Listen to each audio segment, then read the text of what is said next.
Hello दोस्तों, GS super hornet में आपका बहुत बहुत स्वागत है। आज हम भारत के एक ऐसे विवादित क्षेत्र के विषय में बात करेंगे जो आज़ादी से पहले और आज़ादी के बाद हर समय एक विवादास्पद एरिया और क्षेत्र रहा है, जो भारत के शीर्ष पर स्थित है, जिसका नाम है जम्मू एंड कश्मीर और लद्दाख का रीजन। इसी पर आज हम पूरी चर्चा करेंगे। जी दोस्तों, जम्मू कश्मीर का जो इतिहास रहा है वो बहुत ही पुराना रहा है।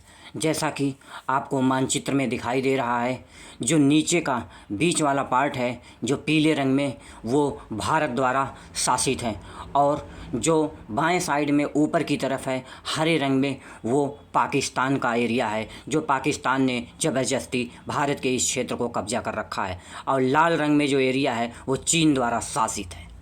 जी दोस्तों, अब बात आती है 1819 में।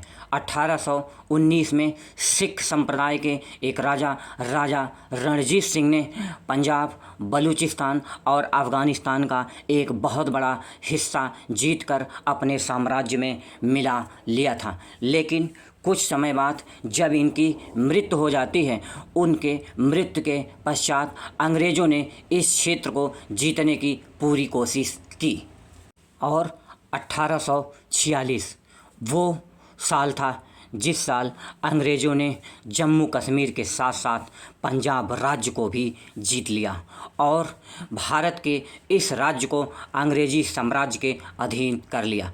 किंतु अंग्रेज़ी साम्राज्य ने 75 लाख रुपए लेकर डोगरा संप्रदाय के एक राजा गुलाब सिंह डोगरा के हाथों में इस हिस्से को बेच दिया। जी दोस्तों, यह वही समय है जिस समय कुछ ब्रिटिश अधिकारी जम्मू और कश्मीर को गुलाब सिंह डोगरा के हाथों में 75 लाख रुपए लेकर बेच रहे हैं। तो गुलाब सिंह डोगरा था कौन? गुलाब सिंह डोगरा राजा रणजीत सिंह की सेना का सर्वोच्च कमांडर इन चीफ था। इस तरह कई सालों तक जम्मू कश्मीर डोगरा सल्तनत की हाथों में पूरी तरह शासित रहा। जी दोस्तों, साल था 1931। 1931 तक जम्मू कश्मीर अंग्रेज़ों के कब्ज़े में नहीं था। हम कह सकते हैं 1931 तक जम्मू कश्मीर पर अंग्रेज़ों का शासन नहीं था। और इस समय जम्मू कश्मीर के राजा थे हरी सिंह। हरी सिंह गुलाब सिंह डोगरा के चौथे वंशज थे, यानी कि गुलाब सिंह डोगरा के ही वंश के थे राजा हरी सिंह। जी दोस्तों, राजा गुलाब सिंह डोगरा का जो पुत्र था वो था रणबीर सिंह, और रणबीर सिंह डोगरा का जो पुत्र था प्रताप सिंह राजा रणबीर सिंह का पुत्र था। और जो इसके अगले वंशज थे, यानी कि प्रताप सिंह का जो पुत्र था वो था राजा हरी सिंह, और यही राजा हरी सिंह जम्मू कश्मीर के विलय तक इस पर राज्य करता रहा, और इसने जम्मू कश्मीर पर लगभग 100 सालों तक राज किया। जी दोस्तों, बाद में अंग्रेज़ राजा हरी सिंह से जम्मू कश्मीर को लीज पर लेना चाहते थे, लेकिन जम्मू कश्मीर के राजा हरी सिंह ने अंग्रेज़ों के इस प्रस्ताव को पूरी तरह ठुकरा दिया, और अंग्रेज़ उनको इसके बदले में बहुत सारी भारी रकम की पेशकश की। लेकिन राजा हरी सिंह इस धन दौलत से सीधा अंग्रेज़ों को इनकार कर दिया, और यह बात अंग्रेज़ों को पूरी तरह हजम नहीं हुई, और अंग्रेज़ों ने हर हाल में जम्मू कश्मीर को लेने का पूरा मन बना लिया था। इस समय जम्मू कश्मीर की लगभग 77% आबादी मुस्लिम बहुल थी, और अंग्रेज़ों ने इस समय एक ऐसा खेल खेला जिसने जम्मू कश्मीर के इतिहास को पूरी तरह बदल दिया। जी दोस्तों, उस समय अंग्रेज़ों ने पेशावर के एक व्यक्ति जिसका नाम था अब्दुल कादिर, ये वही अब्दुल कादिर है जिसको अंग्रेज़ों ने पेशावर से लाया, और इसे जम्मू कश्मीर भेजने का निर्णय लिया और इसको जो जिम्मेदारी सौंपी गई वो ये थी कि हिंदू राजा के खिलाफ वहाँ मुस्लिम बाहुल लोगों को पूरी तरह विरोध में खड़ा करना था।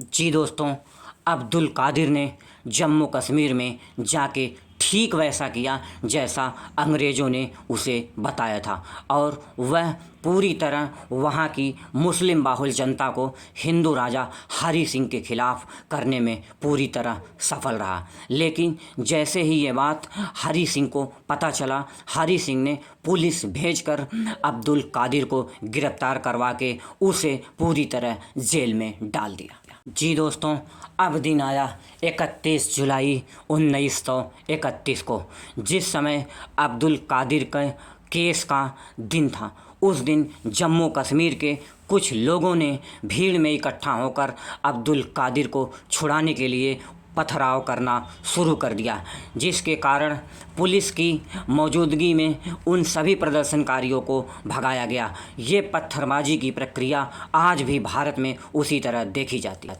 जिसका हिंदुओं ने घोर विरोध किया और इस प्रकार की प्रक्रिया में बहुत सारे हिंदुओं की दुकानें जलकर खाक हो गई और जम्मू कश्मीर के अंदर अब्दुल कादिर ने जो नफ़रत का बीज बोया वो आज भी जम्मू कश्मीर के अंदर भारत को लेकर पूरी तरह दिखाई देती है।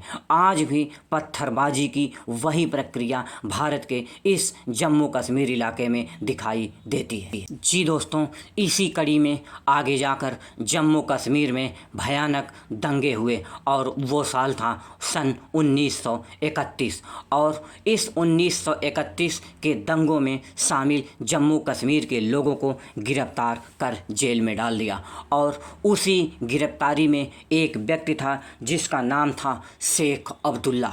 शेख अब्दुल्ला वो व्यक्ति था जिसने कश्मीर के इतिहास को पूरी तरह बदल दिया। जी दोस्तों, ये वही शेख अब्दुल्ला है जिसको राजा हरि सिंह ने गिरफ्तार करवा के दंगाइयों के साथ जेल में डाल दिया था। लेकिन जब शेख अब्दुल्ला जेल से वापस आया तो उसने एक पार्टी बनाई, जिस पार्टी का नाम था नेशनल कॉन्फ्रेंस उसी समय शेख अब्दुल्ला के द्वारा बनाई गई पार्टी थी, जो आज भी भारत में इस पार्टी मौजूद है। जी दोस्तों, ये है फ़ारूक अब्दुल्ला शेख अब्दुल्ला का बेटा। जी दोस्तों, ये है उमर अब्दुल्ला जो फ़ारूक अब्दुल्ला का बेटा है।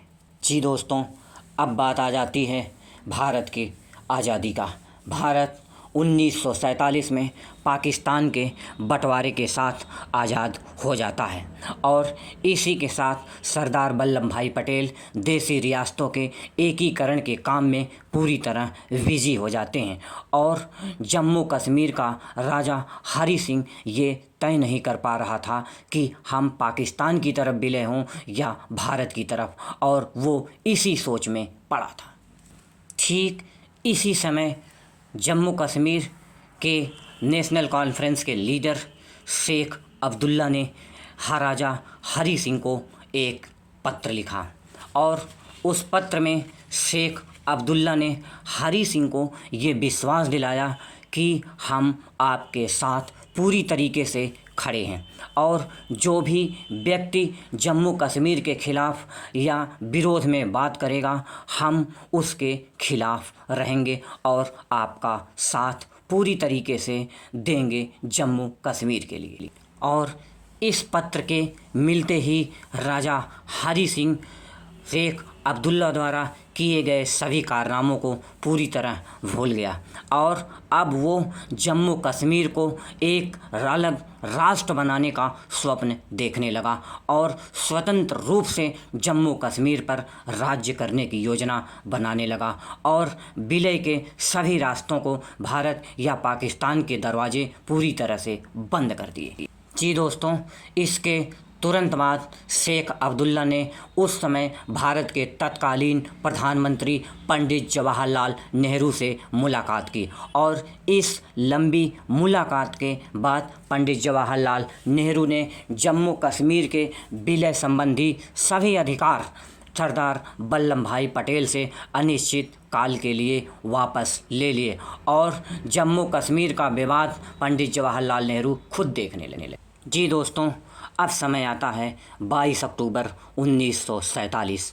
22 अक्टूबर 1947 वह दिन था जिस दिन पाकिस्तान ने जम्मू कश्मीर के ऊपर आक्रमण कर दिया और राजा हरी सिंह ने सभी विलय के दस्तावेजों के साथ भागकर दिल्ली आए और पंडित जवाहरलाल नेहरू से तत्काल सेना भेजने का आग्रह किया, लेकिन इसका पंडित जवाहरलाल नेहरू पर कोई प्रभाव नहीं हुआ। जब नेहरू ने इस विषय पर कोई विचार नहीं रखे तो उस समय भारत के एकीकरण के महायोद्धा सरदार वल्लभ भाई पटेल ने गुस्से में आके नेहरू जी से ये पूछा कि पंडित जवाहरलाल नेहरू, आपको कश्मीर चाहिए या पाकिस्तान को दे दिया जाए? तो उस समय प्रधानमंत्री जवाहरलाल नेहरू ने ये बोला कि हमें कश्मीर चाहिए।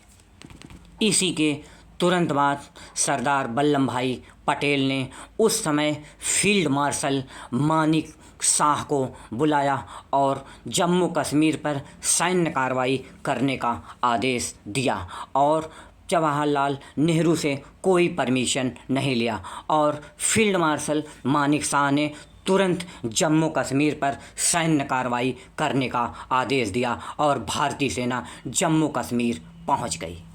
भारत के फील्ड मार्शल मानिक शाह ने जम्मू कश्मीर पर तत्काल सैन्य कार्रवाई करने का आदेश जारी कर दिया और भारतीय सेना जम्मू कश्मीर तुरंत प्रभाव से पहुंच गई और पाकिस्तान के सैनिकों को लगातार पीछे ढकेलते हुए पाकिस्तान के द्वारा किए गए जम्मू कश्मीर के 70% हिस्से पर कब्जा कर लिया और लगातार भारतीय सेना पाकिस्तान को पीछे ढकेल रही थी।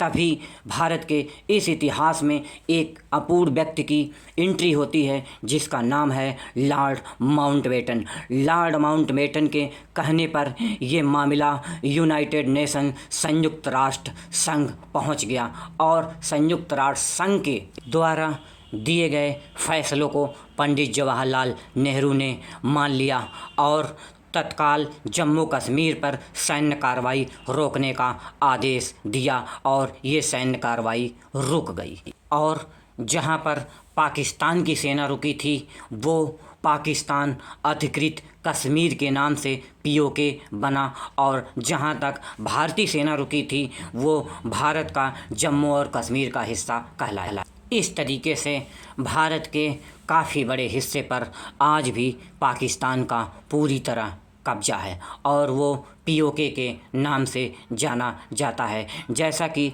आपको स्क्रीन में हरे रंग के रूप में दिखाया गया है और दिखाई दे रहा है। और इस तरीके से भारत और पाकिस्तान के बीच जो लाइन बनी वो लाइन बनी एलओसी जिसका नाम है लाइन ऑफ कंट्रोल।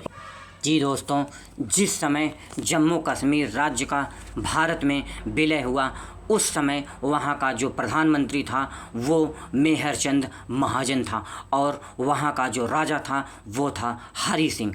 और इन्हीं को हटाने के लिए एक बार शेख अब्दुल्ला ने पंडित जवाहरलाल नेहरू से मुलाकात की, क्योंकि शेख अब्दुल्ला जम्मू कश्मीर का सर्वे सर्वा बनना चाहता था। लेकिन पंडित जवाहरलाल नेहरू ने शेख अब्दुल्ला की बातें मानकर वहाँ के राजा हरी सिंह से त्यागपत्र देने के लिए कहा।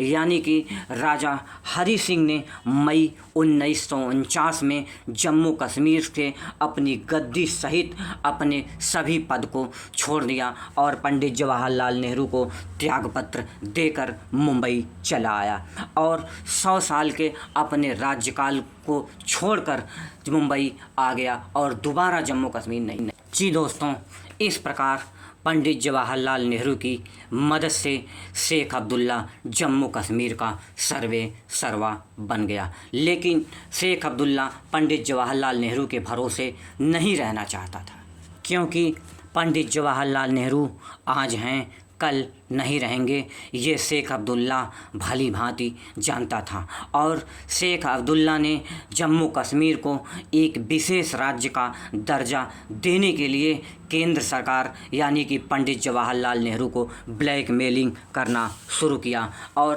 पंडित जवाहरलाल नेहरू भी इस बात को मान गए और अंत में संविधान के अंतर अनुच्छेद 368 बना और जम्मू कश्मीर को एक विशेष राज्य का दर्जा प्राप्त हुआ और ये भारत के इतिहास में अनुच्छेद 370 के नाम से विख्यात हुआ। लेकिन जिस समय इस अनुच्छेद को लाया जा रहा था उस समय भारत के संविधान निर्माता भीमराव अंबेडकर ने इसका घोर विरोध किया था।